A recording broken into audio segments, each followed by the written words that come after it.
Hey, it's Scott here. Wanted to tell a little story about the house that we live in here.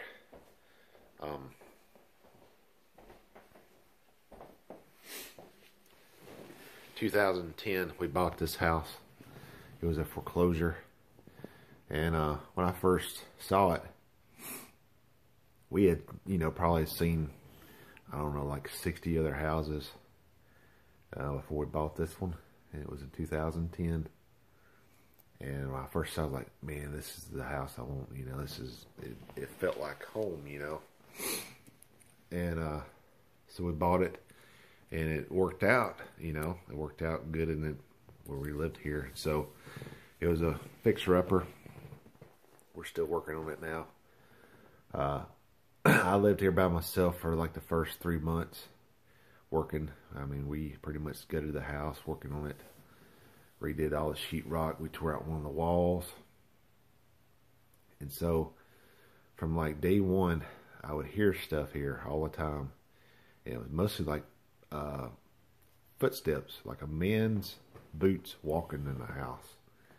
And one of the first times I did it is when I think I hit my hand or something, and I hurt myself with a hammer, or I hurt myself somehow. So I said a couple of cuss words, and right when I said that, I heard it. I heard like men's walking through the house. And one of the times I was downstairs working, and I got angry about something. I don't know what it is. I probably dropped something. I said a cuss word or something like that. And then I heard walking up in this level, up above me. I mean, it was like loud man's boots, heavy boots walking through there. And I thought it was my wife.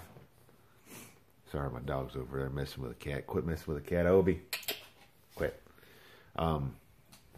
Sorry. So my wife was outside, and I thought it was her. I wanted to say, hey, who was upstairs?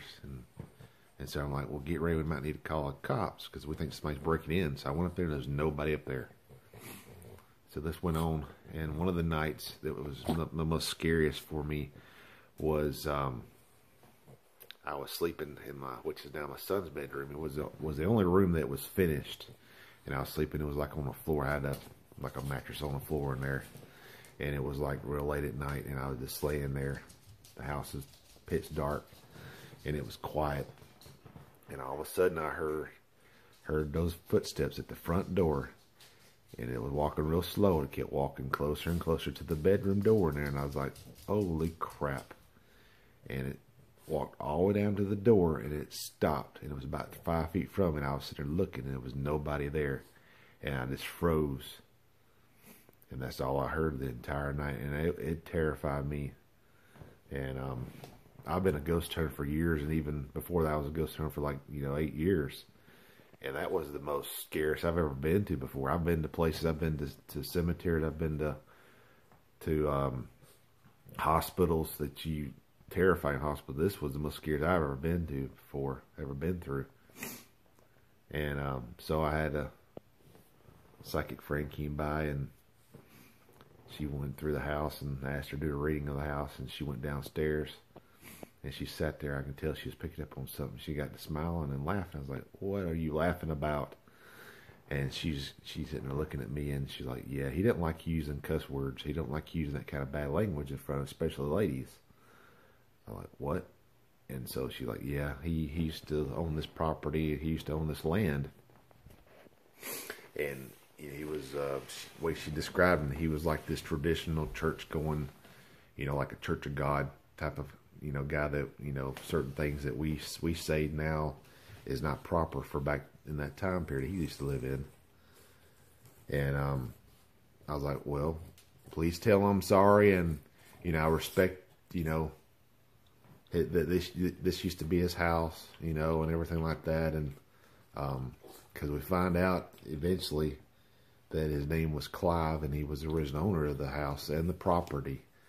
And all of our neighbors, we're good friends with some neighbors next door, and they see and hear him all the time too. And we recently met some other neighbors which live back here behind us, and they've had activity as well. And his cabin is still back here behind us in the center of all these lots here. And but a lot of my friends that come by here that have psychic abilities, they'll come by and they'll say, who is the man that's at the bottom of the stairs down there? And I'm like, we're not sure if he's upset, if he's angry or what, you know. And but he's just real protective, and he just don't believe in a lot of nonsense stuff that we tend to do, you know, in this day and age. But yeah, that's pretty much my ghost story. And also another thing that happened is that we were having satellite dish put in, Dish Network, about 5-6 years ago. And the guy was in there working in a house, and all of a sudden he comes running outside.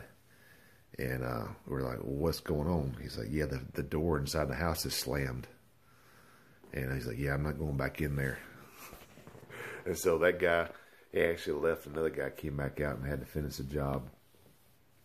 So things like that happen. My aunt was here. She stayed here. She tried to stay here one night, and she had to leave in the middle of the night because she heard noises, which, you know, we think it's just him letting everybody know that he's here, and he's real protective of the house, and especially us. But since then, and since I talked to him and say, hey, I know this is you consider this still to be your place and all, and I respect you and all that, we don't have any problems with him at all. You know, sometimes we'll hear him every now and then, but he doesn't bother us. And but like I say, you know, I've been doing this for a long time, and you know, when you're actually living with these things like this, is different than when you're going out to somebody's house and you're helping them with their own. But it does teach you how to deal with hauntings, because a lot of hauntings you're not going to get rid of what's there, because sometimes you don't want them to leave. They're protective, and they'll protect you and your family and your house. So it just all makes a lot of sense. You know, when people contact us, I see videos all the time, people saying, oh my God, my house is haunted, get rid of it. Like, no, you don't want to get rid of it until you find out what it is. Find out what it is first, because it might be something that you want to keep and it can protect you. Because, you know, a majority of it is people just like this that died, and they want to hang around the place that they used to feel the most comfortable at. You know, it's like this property used to be Clive's, you know, home. So it's not right for us to just push them out. So, you know, do research, people. And if you ever come into a counter of a house where you encounter something, noises or whatever, you know, call a group like us that's professional and knows what we're doing, and we'll come out and find out what's going on.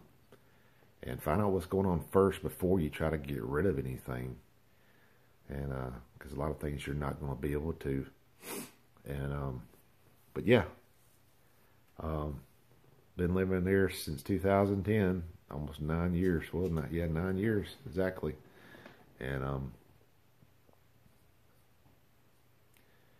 just wanted to share my story, and hope y'all have a good day. Okay, something just funny just happened. Just turned, I don't know if I got that on camera or not, but as I just was finishing that last clip, I heard a knocking inside my room, which I've been sitting here. I've been here, this is my day off in the house. I don't know if I got that or not.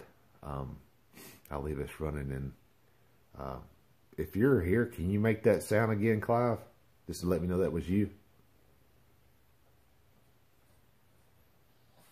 That's my dog, Obi. That was funny. As I was finishing up that clip, I don't know if I got it or not, but I got a knock noise in my back room back in there, which it was kind of strange. But those little things, subtle things, they'll let you know that they're around. Say, hey, I'm here. You know, because not every situation is demonic. Not every situation is dark, negative things.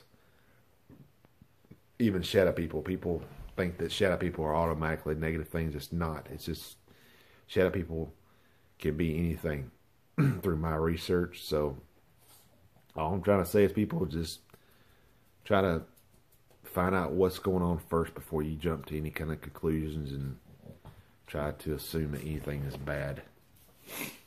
Okay, I'm going to shut this off again. Thank y'all.